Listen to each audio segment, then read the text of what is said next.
नमस्कार प्यारे बच्चों। आज हम हिंदी विषय के अंतर्गत व्याकरण में कारक के विषय में जानते हैं। कारक क्या होता है, कारक किसे कहते हैं। बच्चों, एक शब्द को दूसरे शब्दों से जोड़ने के लिए कारक का प्रयोग किया जाता है। वाक्य में प्रयुक्त सभी पदों को एक दूसरे से जोड़ने का जो संबंध होता है तभी उसका अर्थ निकलता है। वाक्य में किसी पद का क्रिया के साथ जो संबंध होता है हम उसे कारक कहते हैं। यदि किसी भी शब्द को बीच से हटा दिया जाए तो वाक्य में अपूर्णता व्याप्त हो जाती है। अतः वाक्य संरचना को पूर्ण करने के लिए कारक का होना अत्यंत आवश्यक है। जैसे भारत ने क्रिकेट का वर्ल्ड कप जीत लिया। चित्र में दिखाया गया है कि महिमा ने रास्ते के पत्थर को खिसकाकर एक तरफ कर दिया। बच्चे बस से स्कूल जाते हैं। मोहन ये फल दादाजी के लिए ले जाओ। फूलदान मेज से गिर गया। या यह निधि का पेंसिल बॉक्स है। माँ छत पर कपड़े सुखाने गई हैं। अरे लड़के रुक जाओ।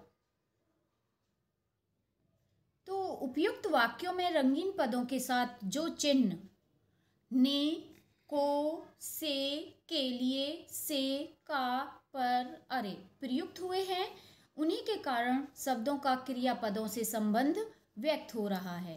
प्रत्येक वाक्य की क्रिया के साथ यदि इस प्रकार प्रश्न पूछा कर उत्तर प्राप्त होता है, जैसे किसने जीता, किसे खिसकाया, पत्थर किस में आते हैं, बस से, किसके लिए ले जाओ, दादाजी के लिए, किससे गिरा, मेज से, किसका पेंसिल बॉक्स है, का और निधि का, तो इनसे जो उत्तर प्राप्त हो रहा है आसानी से आपसी संबंधों को स्पष्ट कर रहा है। शब्दों के इसी आपसी संबंध को हम कारक कहते हैं। कारक की परिभाषा हम एक और जान सकते हैं, जैसे वे शब्द जिनके द्वारा संज्ञा या सर्वनाम का किसी क्रिया के साथ संबंध प्रकट होता है उसे हम कारक कहते हैं। संज्ञा या सर्वनाम का क्रिया के साथ जो संबंध स्पष्ट होता है उसे हम कारक कहते हैं। अब हम जानते हैं कारक के भेद। मुख्य रूप से कारक के 6 भेद होते हैं। पहला होता है हमारा कर्ता कारक, दूसरा कर्म कारक, तीसरा होता है करण कारक, चौथा संप्रदान कारक, पांचवा होता है हमारा अपादान कारक और छठा अधिकरण कारक। कुछ लोग निम्नलिखित 2 भेदों को भी कारक के अंतर्गत रखते हैं। पहला संबंध कारक और दूसरा संबोधन कारक। तो इस प्रकार कुल कारक हमारे 8 हो जाते हैं। अब हमारे नीचे इस आपके पाठ में जो तालिका दी है इसके अनुसार हम कारक के बारे में और उनके परसर्ग और पहचान के बारे में जानते हैं। जैसे कर्ता, कर्ता कौन होता है? क्रिया को करने वाला। इसका सर्ग चिन्ह होता है ने। और इसकी पहचान किस प्रकार की जा सकती है? इसमें कौन, किसने, प्रश्न पूछने पर कौन और किसने का प्रयोग होता है। दूसरा आता है कर्म कारक, जिस पर क्रिया का फल पड़ता है वह कर्म होता है। इसका परसर्ग जो होता है वो को होता है, क्या, किसको। तीसरा है हमारा करण कारक। करण कारक क्या है? जिस साधन से क्रिया हो रही है, जिसके द्वारा क्रिया को किया जा रहा है वो हमारा करण कारक के अंतर्गत आता है। जैसे इसका परसर्ग चिन्ह है से, के द्वारा। इसका पहचान है किससे, किसके द्वारा। चौथा आता है हमारा संप्रदान कारक, जिसके लिए क्रिया की जाए वह संप्रदान कारक के अंतर्गत आता है। इसका परसर्ग चिन्ह है के लिए, को, किसके लिए, किसको। अब आता है हमारा 5वां अपादान कारक। अपादान में क्या होता है? कोई वस्तु किसी से अलग होती हुई नजर आती है, अलग होने के अर्थ में अपादान कारक होता है। इसका परसर्ग चिन्ह होता है से, कहाँ से, किस से। 6 आता है हमारा संबंध, अन्य पदों से संबंध, का, की, के, रा, री, रे। इसके परसर्ग चिन्ह है जिसका पहचान होती है किसका, किसके, किसकी। 7 आता है अधिकरण कारक, क्रिया का आधार। इसका परसर्ग चिन्ह है मैं और पर। इसकी पहचान किस में, किस पर, कहाँ पर। संबोधन लास्ट है कारक हमारा, इसका परसर्ग चिन्ह है हे, अरे, ओ। अब हम सबसे पहले कर्ता कारक के बारे में पढ़ेंगे। प्रत्येक क्रिया के साथ कर्ता अवश्य होता है। कर्ता आप जानते ही हो, किसी काम को करता है जो कोई कर्म किया जा रहा है उसे कर्ता कहते हैं, जिसके द्वारा, क्योंकि बिना कर्ता के क्रिया हो नहीं सकती। बच्चों, कर्ता कारक कोई शक्ति या पदार्थ भी हो सकता है। कर्ता कारक की कुछ उदाहरण हैं, जैसे सूर्य चमकता है, वर्षा हो रही है, भूस्खलन से पत्थर लुढ़कने लगे। अतः कहा जा सकता है कि क्रिया को करने वाले को कर्ता कहते हैं। वाक्य में संज्ञा सर्वनाम शब्द के जिस रूप से किसी के करने वाले का बोध हो उसे कर्ता कारक कहते हैं। इसका परसर्ग चिन्ह होता है ने। ठीक है, ये कर्ता कारक हो गया। अब हम कर्म कारक के बारे में समझेंगे। राकेश दूध पी रहा है, माँ समाचार सुन रही हैं, दादी ने नेहा को कहानी सुनाई। तो इन वाक्यों में दूध, समाचार, नेहा, कहानी शब्द क्रिया को सबसे अधिक प्रभावित कर रहे हैं। हम यह भी कह सकते हैं कि ये कर्ता को सबसे अधिक प्रिय भी हैं, तो इनको कर्म कहा जाता है। ठीक है बच्चों, कर्म कारक क्या है? संज्ञा या सर्वनाम के जिस रूप पर क्रिया का फल पड़ता है उसे कर्म कारक कहते हैं। इसका परसर्ग चिन्ह होता है को, जैसे कृष्ण ने कंस को मार डाला।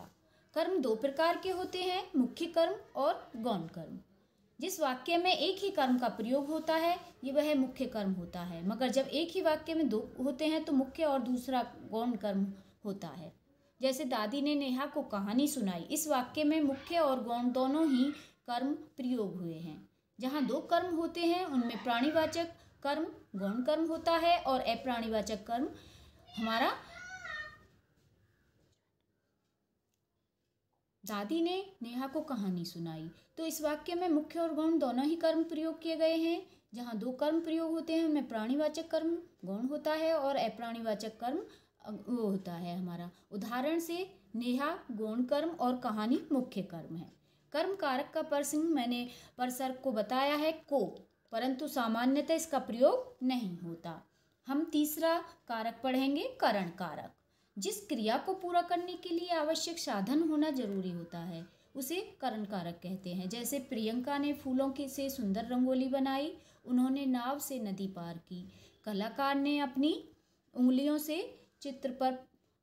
चित्र उकेर दिया। यहाँ पर रंगोली बनाने के लिए फूल, नदी पार करने के लिए नाव और रेत पर चित्र उकेरने के लिए उंगलियां जरूरी हैं, और ये साधन करण कारक कहलाते हैं। इसके परसर्ग चिन्ह से के द्वारा होता है। वाक्य में कर्ता जिसके द्वारा कोई कार्य करता है उसे करण कारक कहते हैं, और इसका परसर्ग मैंने अभी बताया है से। जैसे आज राधिका अपनी कार से स्कूल आई थी। कभी कभी करण कारक का प्रयोग भी बिना परसर्ग के होता है, जैसे आंखों देखी बात पर कैसे विश्वास न करूं। कभी कभी से परसर्ग का प्रयोग साधन के अलावा अन्य रूपों में भी हो सकता है, जैसे कक्षा में ध्यान से सुनो, वह स्वभाव से बड़ी शांत है, धुएं से लोगों का दम घुट गया। चौथा आता है हमारा संप्रदान कारक। कर्ता जिसके लिए कार्य करे उसे संप्रदान कारक कहते हैं। इसका परसर्ग चिन्ह होता है के लिए।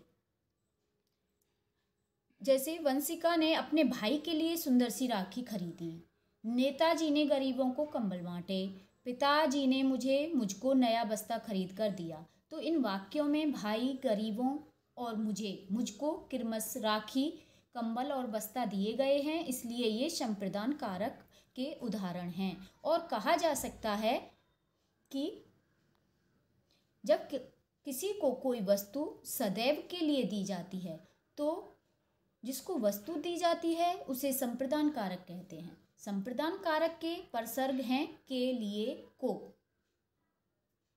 आगे हम अपादान कारक के बारे में पढ़ते हैं। अपादान का अर्थ होता है जहाँ से कोई पदार्थ अलग हो, जैसे गंगा हिमालय से निकलती हैं, करण साइकिल से गिर गया, डाली से सारी चिड़िया उड़ गईं। यहाँ पर है कोई वस्तु है, कोई व्यक्ति है या कुछ पक्षी हैं, वो पेड़ से, साइकिल से और हिमालय से अलग हो रहे हैं, तो इसलिए यहाँ पर अपादान कारक है। इसमें कर्ता का किसी वस्तु से अलग होना पाया जाता है। ठीक है, अपादान कारक का परसर्ग चिन्ह होता है से। जैसे मीरा ने पेंसिल बॉक्स से निकाली। बच्चों, छठा कारक आता है हमारा संबंध कारक। यह तुम्हारी घड़ी है, मनीष ने कबीर की पतंग काट दी, यह मेरी नानी का घर है। तो इन वाक्यों में तुम का घड़ी से, कबीर का पतंग से और मैं का नानी से तथा नानी का घर से संबंध प्रकट हो रहा है। तो यही संबंध कारक है। इसकी परिभाषा होगी संज्ञा और सर्वनाम शब्दों का जो पारस्परिक संबंध है उसे संबंध कारक कहते हैं। संबंध कारक के परसर्ग हैं का, के, की, से, अरे, री आदि। सातवां कारक आता है हमारा अधिकरण कारक। यह पुस्तक मेज पर रख दो, मैंने पलंग पर चादर बिछा दी है, दादाजी कमरे में सो रहे हैं। तो इन वाक्यों में रंगीन पदों से क्रिया के आधार का यानी क्रिया कहाँ हो रही है का पता चलता है। क्रिया का यही आधार अधिकरण कारक कहलाता है। अतः कहा जा सकता है कि क्रिया के आधार को अधिकरण कारक कहते हैं। अधिकरण कारक के परसर्ग हैं मैं, पर। जिस संज्ञा रूप से कार्य के आधार, स्थान या समय का पता चलता है उसे हम अधिकरण कारक कहते हैं। इसका कारक चिन्ह मैंने अभी बताया, पर। आगे संबोधन कारक। संबोधन में हे प्रभु हमारी रक्षा करना, अरे मोहन इस समय कहाँ जा रहे हो, अरे तुमने तो कमाल कर दिया। हे प्रभु हमारी रक्षा करना, अरे मोहन इस समय कहाँ जा रहे हो, अरे तुमने तो कमाल कर दिया। तो जिस संज्ञा रूप से किसी को पुकारने या संबोधित करने का पता चलता है उसे संबोधन कारक कहते हैं। संबोधन कारक का परसर्ग चिन्ह है हे, हो, रे, अरे आदि। इस प्रकार कारक चिन्हों की विभक्तियां हैं। जैसे कारक चिन्ह और विभक्तियां हम बताते हैं। कर्ता प्रथम विभक्ति है और ने इसका परसर्ग चिन्ह है। जैसे आलोक ने पतंग उड़ाई, कर्म द्वितीय विभक्ति में है, इसका परसर्ग चिन्ह है को।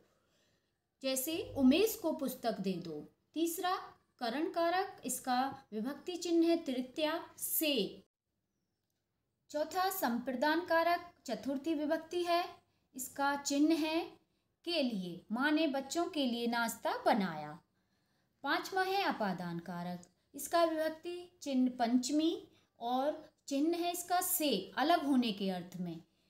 जैसे माली पौधों से फूल तोड़ता है। 6 है संबंध कारक, षष्ठी विभक्ति, चिन्ह है का, की, रा, रे, री, रे, यह मेरी बहन का घर है। 7वां अधिकरण सप्तमी विभक्ति में, पर, इसका चिन्ह है जैसे बत्तख पानी पर तैरती हैं। 8वां संबोधन कारक, संबोधन है विभक्ति चिन्ह, चिन्ह है हमारा हे, ओ, रे, अरे, हे प्रभु मेरी रक्षा करो। इसका सूत्र है ने, को, से के लिए, से, का, की के जान, में, पर, हे, हो, रे, अरे, यह कारक पहचान। ठीक है बच्चों, यहाँ पर हमारा कारक चैप्टर कंप्लीट होता है। इसे अच्छे से पढ़ना है और इन सब की परिभाषाएं आपको याद करनी है। ओके।